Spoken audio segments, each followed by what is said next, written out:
John Kavanagh says Dustin Poirier beat the best version of Conor McGregor. Oof. And before I get yelled at for fake news, I found it on Reddit. Okay, so Where? don't blame me, blame Reddit. Was on it a clip? MMA. Was it a clip or a quote? It was a quote with no link, but Quote link. you know, we're gonna go off it. Okay. Just What do you say? off good word. So what do I think? I think that this basically confirms that Conor is not up to date with recent MMA. You know, he's fallen off. Because you know, we talked about it last week too. You know, like he wasn't active over these past few years. Fought only maybe once, right? Because the Khabib fight was in 2018. No, So he fought Don Cerrone last year. Yes, only once in the past 2 years.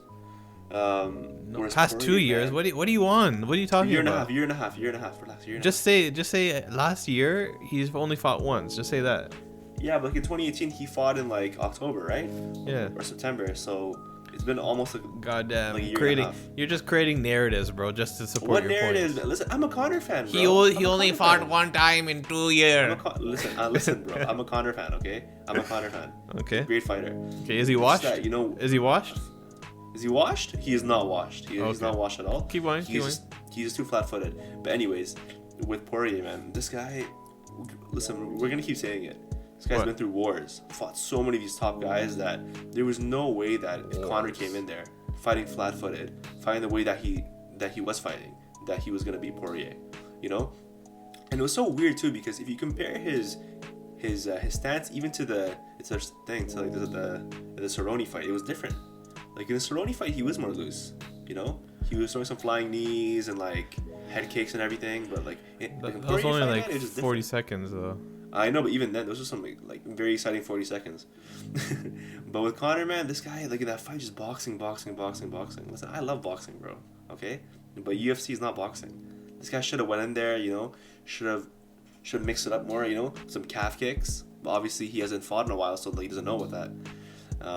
No, they were aware of the calf kicks. Like they understood that the calf kicks. Well, obviously not. He wasn't even like.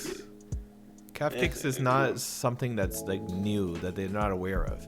A lot of it, like there was conversations, it might have been a little bit jokey, but they were talking about using maybe Conor in orthodox position, right? So even though John Kavanagh maybe is like jokingly saying, "Oh, we're practicing Conor in orthodox," that also tells you like, okay, they've acknowledged that southpaw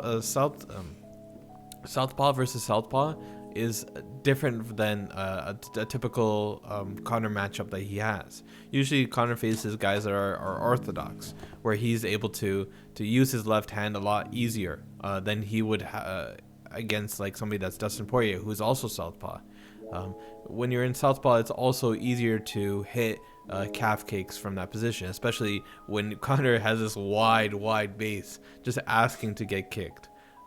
There's also other things where they're talking about how when you're just not in the ring, you lose a sense of how to check kicks properly, because usually when you're training, when you're sparring, you have pads, for example. So when you have pads, it's less wear on your body when you get calf kicked, because a lot of it gets absorbed from on the pads. So because you're so conditioned to checking leg kicks a certain way because you have pads on, maybe that's the reason why when he went into the octagon he wasn't like fully checking them. Maybe that's the reason why he was underestimating the damage that he was taking on that leg. So there's a lot of stuff that goes into it. You can tell his game plan and his execution wasn't the best. So Conor might have been the sharpest he's ever been, the most fit. He looked phenomenal. His shape, bro, A1, bro. He looked very conditioned. He looked very conditioned. He was able to get taken down, clinch. He did those signature shoulder strikes, but he also had a lot left in the tank. He wasn't like visibly like drained or so tired like he was pretty drained, man. What are you talking about? He wasn't so tired like in the Nate Diaz first fight that you saw. He a lot of it, the reason why he lost was because of that leg.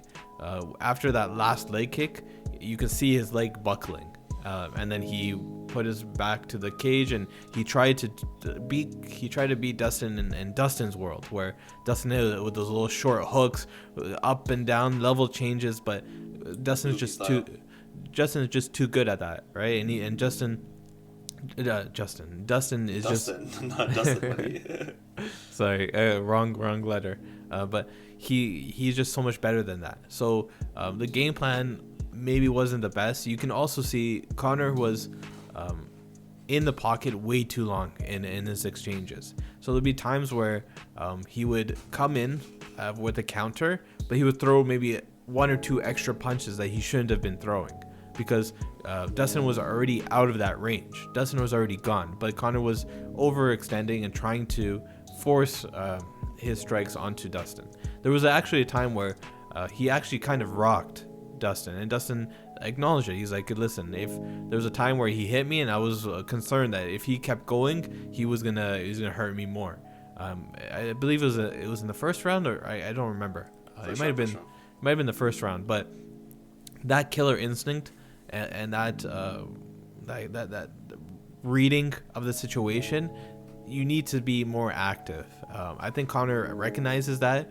I don't think if he fights Dustin again, he gets eaten up on the with calf kicks again.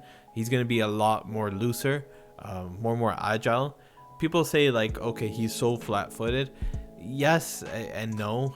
At 145, he was a lot more bouncy because he was lighter, right? He's fighting a lighter weight guys.